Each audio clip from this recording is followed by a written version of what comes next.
Hello and good day. Meron na naman tayong recipe na gustong ibahagi sa inyong lahat.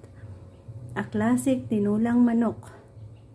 So meron tayong native chicken, papaya, dahon ng sili, onion, garlic, ginger. Yan ang mga sangkap na ating na-prepare para sa ating tinulang manok.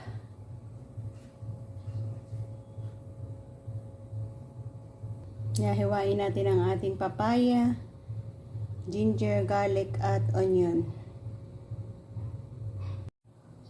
So ayan, hugasan at nakat na natin ang ating mga sangkap na gagamitin. So join me guys kung paano natin gawin ang ating masarap na tinulang manok na ito. Yan, mag-isa tayo. Konting mantika.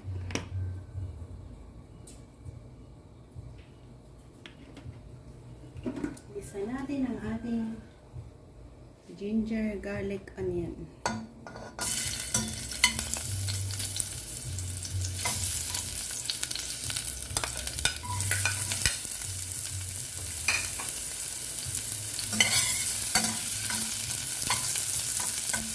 Next, ang ating native na chicken.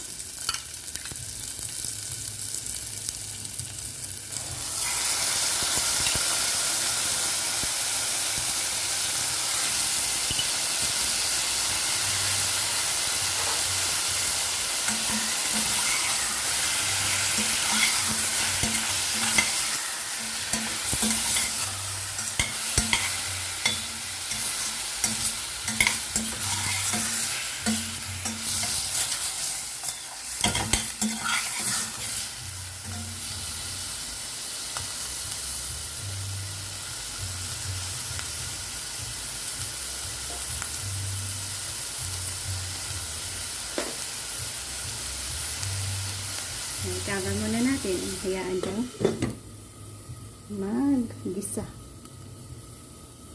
Yan. Sabay natin igisa ang ating patis.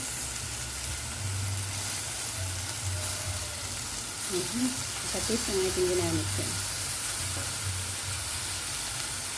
Ito na siguro naging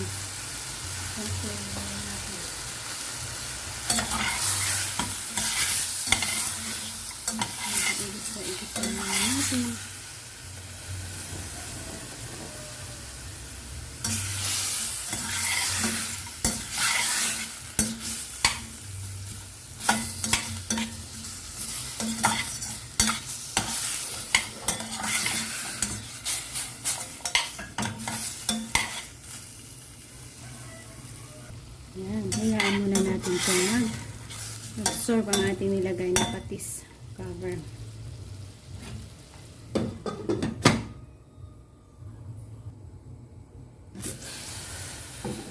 Bango.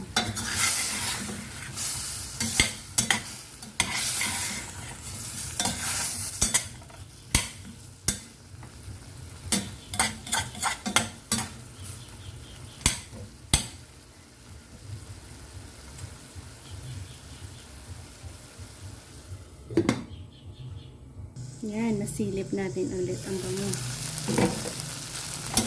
Basta native chicken.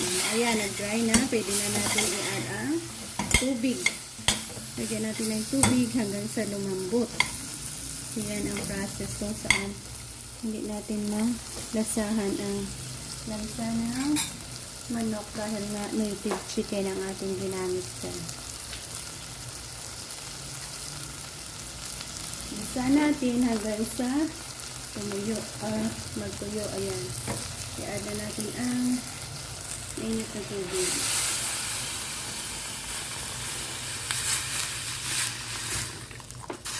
At hayaan natin dyan kumulo hanggang sa lumambot. Yan. Matapos natin mapakuluan at medyo lumambot na, pwede na natin i-add ang papaya.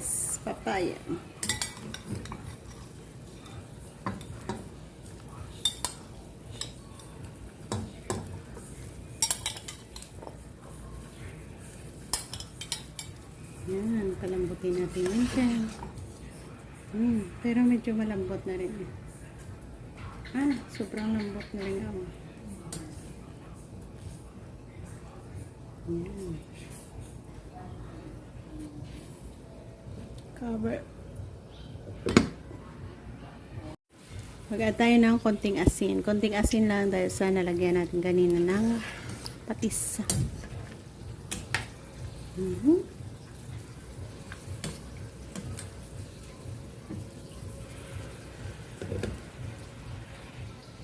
Yan, lumambot ang ating papaya.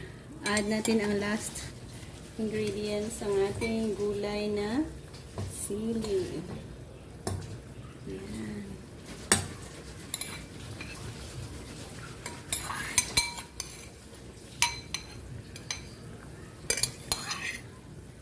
And dito na tayo mag-end. Thank you again for joining me sa aking pagluluto sa araw na ito. Ng ating sinabawang or tinulang manok with papaya at dahon ng sili. So, bye-bye guys and thank you again.